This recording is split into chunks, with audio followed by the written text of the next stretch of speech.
श्री स्वामी समर्थ अध्याय 3 श्री गणेशाय नम। धन्य ते या जगती स्वामी चरणी ज्यांची भक्ती, त्यासी नाही पुनरावृत्ती पद पावती कैवल्य। निर्विकार स्वामी मूर्ती लोका चमत्कार दाविती।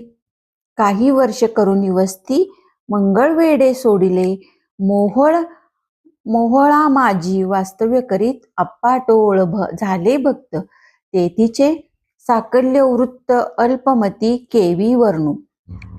सवे घेऊन स्वामीसी टोळ जाती अक्कलकोटासी। अर्ध मार्गावरून टोळांसी मागे परतणे भाग पडे। टोळ गेलिया परतोनी स्वामी चालले उठूनी। बहुत वर्जिले सेवकांनी परी नच मानिले त्या। तेथोनिया निघाले अक्कलकोटा प्रती आले, ग्रामोद्धारी बसले।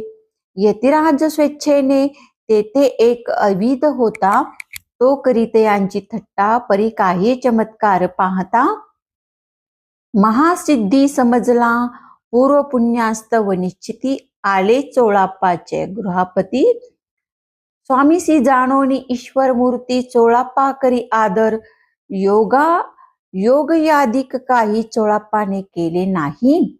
परिभक्ती स्तव पाही स्वामी आले सदनाते, तयाची देखून या भक्ती। स्वामी तेथे भोजन करीती, तेव्हा चोळाप्पाचे चित्ती आनंद झाला बहुसाळ।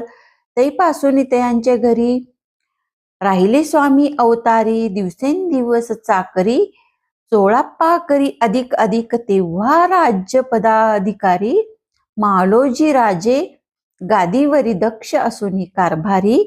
परमज्ञानी असती जे चोळाप्पाच्या गृहापती। आले कोणी एक यती लोका चमत्कार दाविती। गावात मात पसरली लोका माझी पसरली मात। नृपासी कळला वृत्तांत ही आपुल्या नगरात। यती विख्यात पातले वार्ता ऐसी ऐकुनी। राव बोलला काय वाणी, गावात यती येऊनी फार दिवस झाले। परी आम्हा श्रुत पाही आजवरी झाले नाही। आता जाऊनी लवलाही भेटू तया यतीवर्य। परी ते केवळ अंतर्ज्ञानी ऐसी वार्ता ऐकली कानी। हे सत्य जरी येऊनी आत्ताच देती दर्शना। राव मुखातून वाणी निघाली, तोची यती मूर्ती पुढे ठेली। सकल सभा चकित झाली, मती गुंगली रायाची। खून पटली अंतरी, स्वामी केवळ अवतारी। अभक्ती पाळून गेली दुरी दुरी चरणी, भक्ती जडली ते। सकळ सभा आनंदली, समस्ती पावले वंदिली। षोडशोपचारे पूजली स्वामी मूर्ती नुपुराये।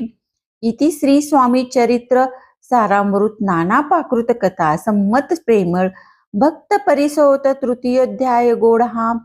श्री स्वामी राजार्पण मस्तु। श्रीस्तु शुभम भवतु। श्री स्वामी चरित्र सारामृत अक्कलकोट नगर प्रवेशे तृतीयोध्याय।